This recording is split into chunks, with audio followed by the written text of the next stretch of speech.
God bless America.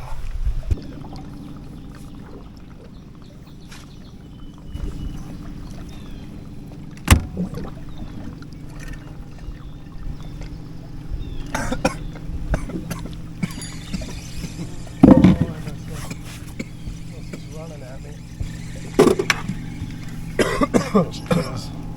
Then he came off. Fucking Murgatroyd.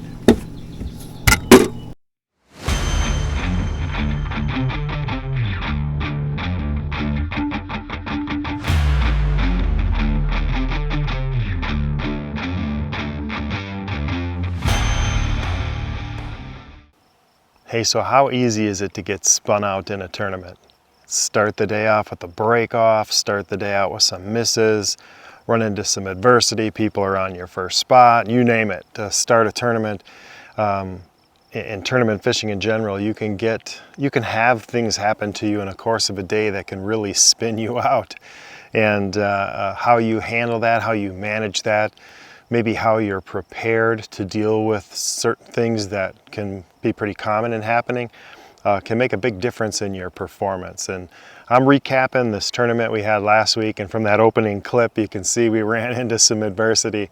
We were in the second one of our tour smallmouth fishing in our bass team trail tour that we're in, and we were in the second stop, and it was a smallmouth bite, and we had dealt with some spawn transition issues in the previous tournament where we kind of got locked up on small fish, male fish, and didn't make the move off of the bedding areas, even to the deeper bedding areas. We didn't make the move to the post-spawn fish, to the secondary transition. We just missed it. So we went into this tournament. We thought a little better prepared. Didn't spend a ton of time on the water. One of the things I thought I had learned in the past, I did learn it, is that you shouldn't burn up previous spots in practice. Even seeing if you're there, you don't want to waste fish. And in this reservoir, there aren't huge schools of fish anywhere. So if there's 3 or 4 post-spawn fish in an area, you just absolutely don't want to burn them up. So we were, and that's okay. So we were going to go into spot number 1 blind, and we took off and had a pretty good position in the starting order, and got to our first spot. No one there, whole shoreline to ourselves, everything cool. Started fishing, and no one's home, right? There's no post-spawn fish home, there's no fry garters home, nothing is home on that spot. So we adapted, we didn't get too spun out there, moved down the shoreline into an area where there's usually some feeding activity, and it was early.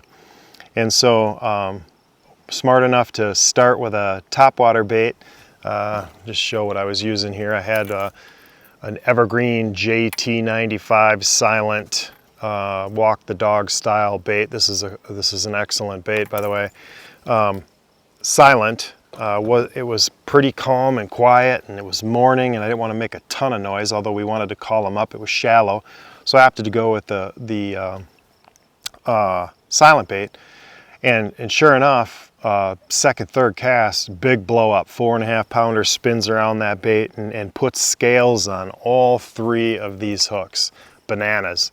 How does a 4.5 pounder clobber this bait, circle it, and get scales on all of these hooks without hooking that fish up? So it gets away.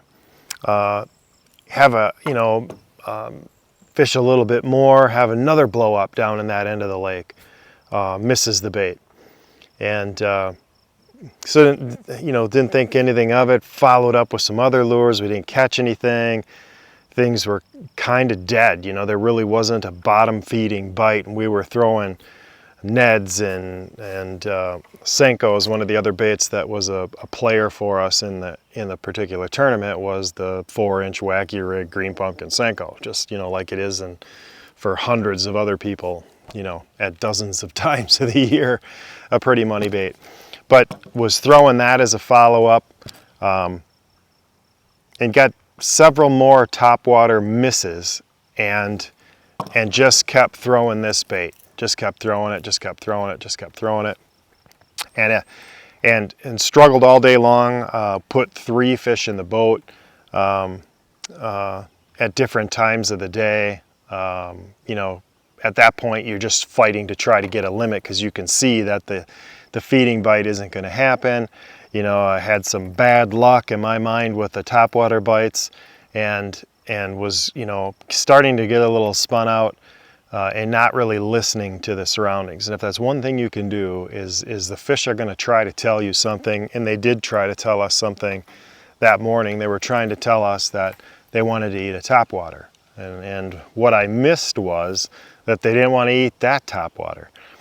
So we, you know, fished the rest of the day, went to all of our spots, and managed to muster up 3 keepers, and you know, and heard from some others, you know, around the weigh-in areas. We got back to the weigh-in that they, you know, it was a struggle for some, and then as more and more weights come in, there's, you know, 6 or 7 bags over 18 pounds. And in this particular place, we've caught over 18 pounds before, and we've won it, and we've taken 3rd, and we've done well out there. So sure enough, here comes 10 bags over 18 pounds. And you know, one other thing you can do as an angler, like I did in the last tournament, we talked about swallow your pride and hang around at that weigh-in and find out what's going on. Talk to some folks and try not to feel sorry for yourself, and don't get spun out, right? And have a short memory about it. But listen, pay attention.